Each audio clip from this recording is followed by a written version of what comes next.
Thinking about these feelings got me in my feelings, but I'ma be alright. Talk to them, there's no one to talk to, I just talk to you. Thinking about these feelings got me in my feelings. Welcome to the New Jersey Psychological Association's Power of the Spoken Word podcast series. I'm Dr. Daniel Lee, and this is the best place to get all the information you want on topics about New Jersey psychology and psychologists. Our podcast is created as a resource for everyone who lives, loves, works, and plays in New Jersey. As you can expect, the pandemic is still on most of our minds, but now with a twist. What do we do now is sort of this big question. One of the things that we want to talk today with our guest is Dr. Susan McGrady, and she's our fantastic, super over-the-top, director of professional affairs. We couldn't ask for anybody better. That includes Sam Knapp, so I'm putting you in good company. Stop. So the people in Pennsylvania, if you hear this, you know what I'm talking about. So, but we also want to talk about that there's a lot of transitions, like people are sort of thinking about sort of re-entering this social world and thinking about the expectations, the emotional issues, behavior expectations that we need to think. I think it's this debate, are you vaccinated or not? Do you wear a mask in sort of groups where you're not certain about who's vaccinated? But all of that to say is that we want to really think about all of these sort of complicated issues in our everyday practice, not just in our personal lives, but in our professional spaces. So we're going to be here discussing with our DPA some of those questions. So let me sort of introduce her, and then we'll get into like a rapid fire conversation. And then, go from there. So Dr. Susan McGrady is an associate adjunct professor at Rowan School of Medicine and director of behavioral medicine.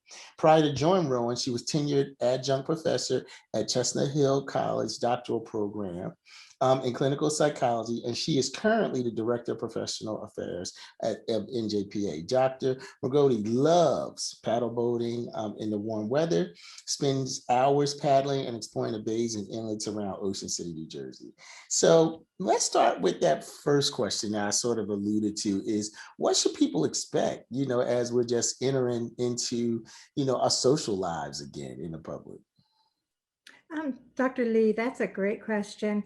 And I think as experts in human behavior, we can expect uncertainty.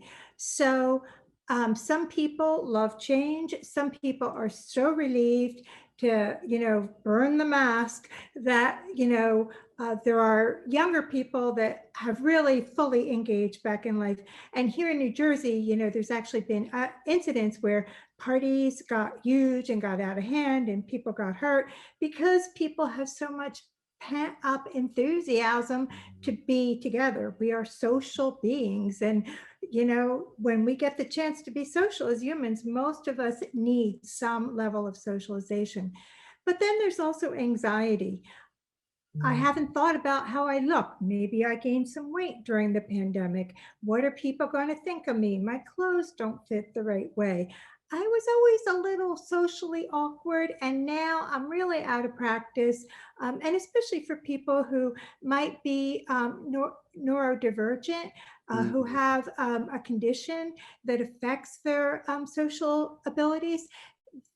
Re-entry might be particularly difficult for these people, and even just regular introverts who thrive on solitude, might feel increased anxiety and pressure as we re-enter. So I think we can expect a gamut of reactions from excitement to uncertainty, to anxiety.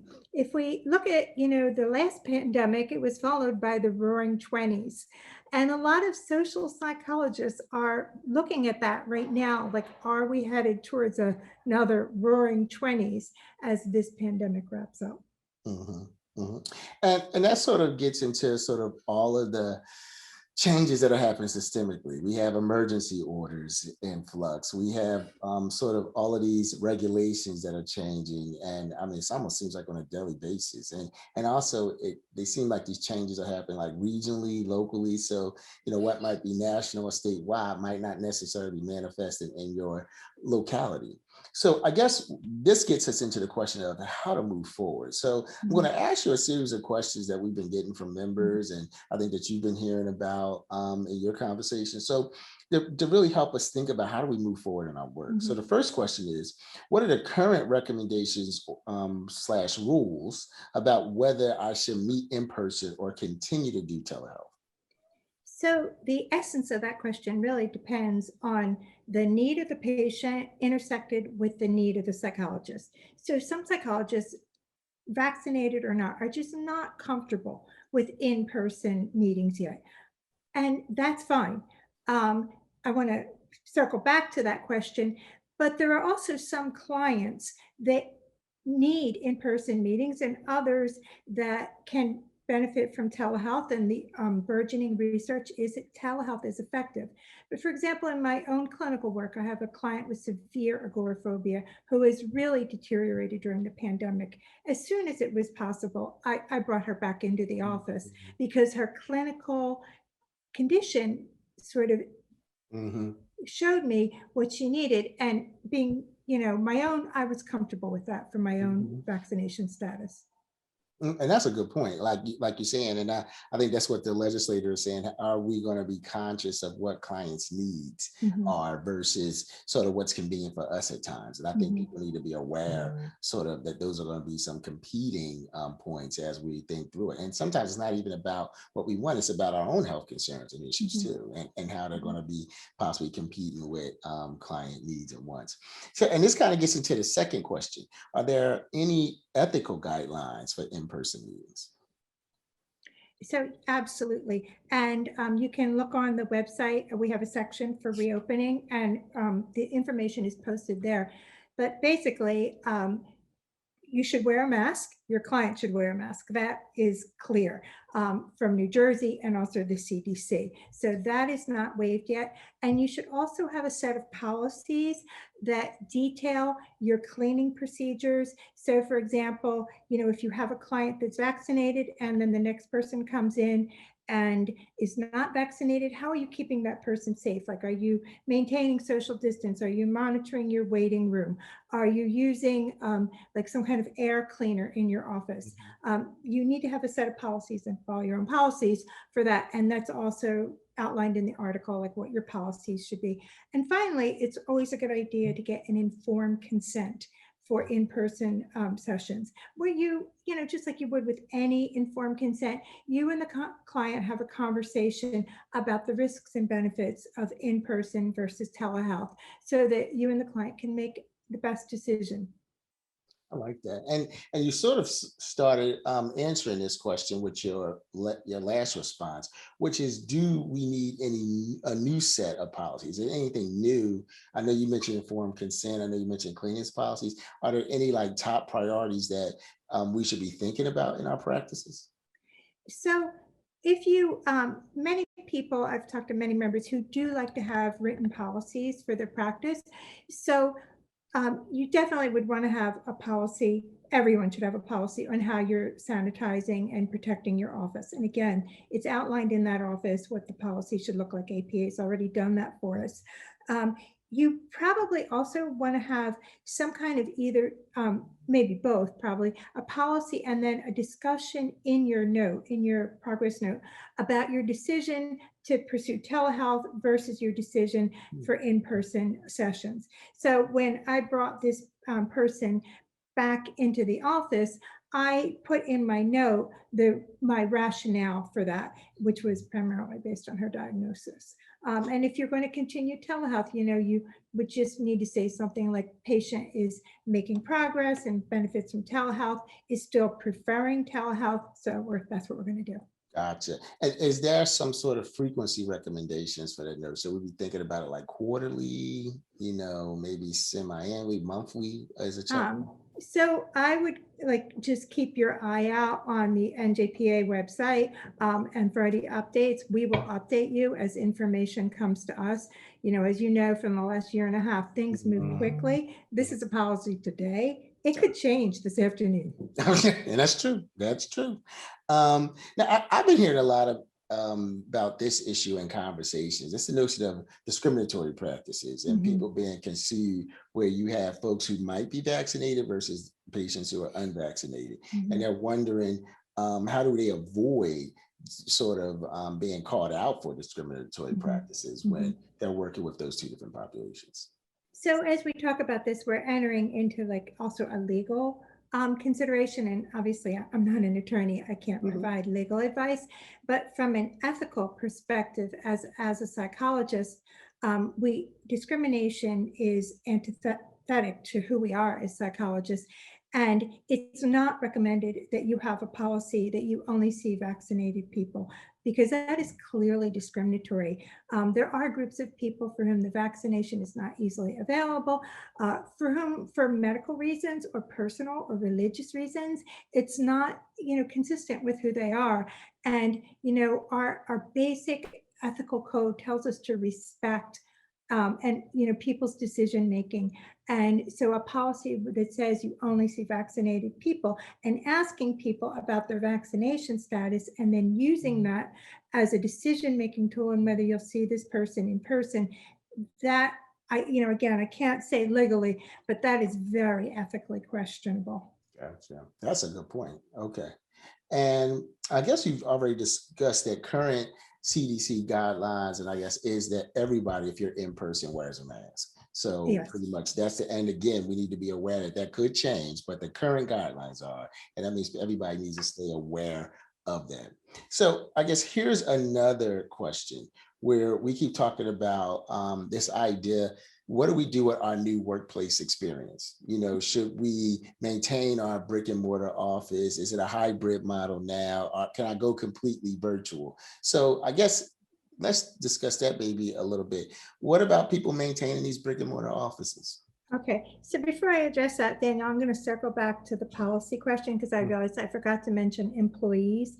Gotcha. If you have a practice with employees, you also need to have a policy that talks about how you're going to keep your employees safe. And in addition, if you decide to see people in person, you need to ask them to take their temperature before the in-person visit. And if their temperature is above a certain standard and you can refer to the guideline, then you would move to having a telehealth for that visit. Sorry about that. But so brick and mortar offices. So I've gotten many calls from people that say, I want to give up my lease. I love telehealth and I really want to lean into that. And, it's my response to that is great, but to consider a couple considerations. So one, from a clinical perspective, there are going to be people that need to be seen in person. And by deciding to go wholly online, you are not availing those patients of services. So, think about your levels of expertise, the services you offer, by giving up a brick and mortar office, are you potentially discriminating against some people? So for example, if you're an anxiety specialist and you only online, what about your agoraphobic patients? Because right now the empirical support for agoraphobia is not there. Right. So, that is certainly a clinical consideration. From a regulatory and insurance standpoint, I would be very careful about giving up any potential for an in-person meeting with client. One, because some insurance companies can still require it. Okay. APA and NJPA are working furiously on, removing that legislation. But sorry about that. But so far, CMS Medicare is requiring an in-person visit. Now that won't take effect until 2022. And again, I want to circle back. We are fighting that along with physicians and social workers and other organizations. But right now that law is on the books. That regulation is on the books. So, if you're a Medicare provider, you have to be able to provide an in-person visit. In addition, current New Jersey legislation that's being proposed may make it so that you have to see the person in person at some point or have some availability for in person. So if you give up your brick and mortar office, it is probably a good idea to also look into like some kind of office sharing so that you have the option for patients that need an in-person visit for regulatory reasons, insurance visits, or just for a clinical reason. The other consideration when giving up your brick and mortar office is insurance and an address. So most commercial insurance companies, and certainly Medicare, require that you have a physical address. Medicare does not accept a PO box. So what are you going to use for your address? And so say you decide to use your home address, then your home address is going to be public knowledge. It's going to be associated with your practice. Now, in this world of internet searches, it's probably not too hard to find it anyhow, but how do you feel about that being out there? Okay. So those are some considerations in giving up your brick and mortar office. It's like everything in psychology. It's always like, it's never a yes or a no. It's never a yes. That's right. But what I'm also hearing is that we need to really be thinking hybrid as part of probably as we move forward, because it looks like there's going to be some possibility that you're going to need to do in person, whether it's from a regulatory or a clinical perspective, and then there's going to be the ability to continue to work through a telehealth model, which it'll give you a lot more flexibility. I guess the question is how you want to organize your practice around that flexibility, in terms of probably the clients that you may look to pursue and engage in the work. So thank you for that. Now, and I think you sort of were leaning into this question, but I'll see if you have any other additional thoughts, because this is one that we get from members too, is if I continue to provide services online, are there any considerations I should be aware of? Absolutely. So the biggest one that I want people to think about is, so the last I checked, which was this morning, Biden is expected to extend the public health emergency through 2021, which means that the CMS waivers for the use of HIPAA compliant technology will also be available through 2021. But the time is coming where if you haven't already acquired a HIPAA compliant platform for your telehealth, the day is here. Okay, start to look into that for a HIPAA. And again, on the NJPA website, by the end of this week, I plan to post that their CMS and Health and Human Services has published a short list of HIPAA compliant technology. Now, they give all kinds of caveats about that, but it's a good list, and APA actually recommends it. So, if you're not sure where to go, check that. I had a member this morning say, well, I'm using Zoom. Okay, but do you have the HIPAA compliant version of Zoom? And if you have a HIPAA compliant version, then you also have what's called a BAA, a Business Associate Agreement, which is the key words to knowing that you have a HIPAA compliant platform. And that is, and I think we got to start to get savvy with that, because we used to take all of these pieces for granted, and now they're going to be pretty much every day. Yeah. So FaceTime, Zoom, they're okay now, but the day is coming. Gotcha. And Zoom, in a sense of it has to be the HIPAA compliant. It's called Zoom for Healthcare. So Zoom for Healthcare. Okay.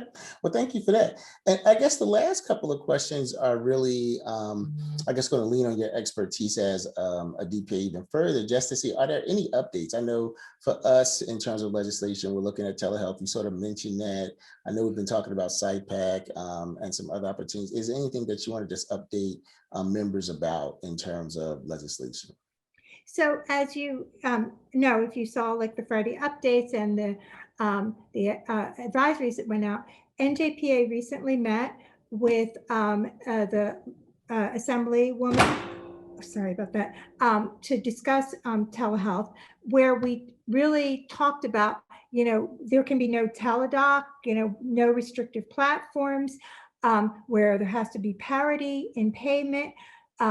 where we also really gave a great argument for no requirement for in-person, and that wasn't as successful as we thought, but we're still hopeful that something will happen with that.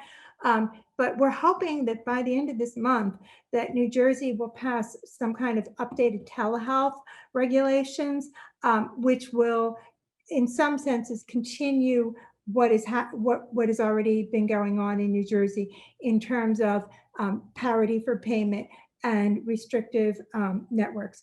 So I just want to emphasize the restrictive networks. A lot of members have contacted me, and I've noticed on the listserv a lot of concern about teledoc. And so I was recently talking to a physician colleague of mine who is active in the Medical Association for New Jersey, and she said, "Oh, we're dealing with the same thing. The insurance companies are trying to get us to use restrictive networks too." So we are not alone in lobbying that the insurance companies can't stipulate what platform we use for telehealth. And that's always a good sign when it's not just the psychologists. Like physicians have deeper pockets and there's more of them. So we are aligned with them in asking for these regulations. That's perfect. It's good to be on the side of a large coalition in terms of the use and the need. And, we like to always end with resource. Now, we know you're one, and you demonstrated yet again in terms of just providing all of this rich information. So are there, and I know you've been mentioning sort of our website and things like that. Are there anything, and I know members sometimes, I think they call to NJPA in order to sort of figure some things out, but sometimes they can find some of the same resources that we sort of share out, when we follow up with different sort of networks and supports and systems. So I wondered, could you kind of list maybe a few resources that people should keep like at the tip of their browser, or some link that they should just constantly be aware of so they can stay informed? Yeah, so, and I'll include these in the Friday update so that you have the link, because I can't give you the link on this webinar. But APA has done a lot of research on reopening, and they have a great article that I mentioned that talks about what your policies should be. It also talks about talking about vaccination status as in the global sense of healthcare, and so just zooming in on that particular area. I'm also going to send a link to the HCMS link on the HIPAA compliant platforms. And then there's another article that APA recently put out. It's not necessarily in the practice update, but it just talks about what's it going to be like with reopening and what can we expect. Okay. Well, listen, as usual, you have done a triumphant job in sort of keeping us abreast, informed, and aware of this very complex and fluid process, which, like you said, could change. As we publish this podcast, it could be some new rules and possibilities that we weren't even thinking about. But what we want to do is continue to check the website, continue to sort of use our network in terms of the listserv, so that you can stay abreast with everything that's happening in terms of psychology, psychological care, particularly as we're shifting to sort of post-pandemic and whatever this new normal is going to be. So again, I want to thank our guest, Dr. Susan McGrody, our Director of Professional Affairs, and we hope that we were a resource. I'm Dr. Daniel Lee, and we hope to see you on the next time on our Spoken Word podcast series. Take care. Yeah, thanks. Disclaimer. This podcast is intended to provide members of the general public with access to information regarding the potential benefits of psychological treatment. This podcast is not intended as a referral service, an advertisement of services, or a solicitation of business, and is not intended to create a psychologist-patient relationship between any of the podcast participants and the listener. Any individual status as a participant on this podcast does not suggest recommendation of any such individual as a provider of services by NJPA or its affiliates. Thank you for listening to the NJPA Power of the Spoken Word podcast series. Remember that psychologists can provide meaningful insights to improve our understanding of things that matter in life. As experts in human emotions, behavior, and functioning, psychologists work with you to bring you the positive changes you want in your life. Be sure to visit the NJPA website at www.njpa.org www.psychologynj.org and follow NJPA on Facebook, Twitter, Instagram, and LinkedIn. Thinking about these feelings got me in my feelings, but I'ma be alright.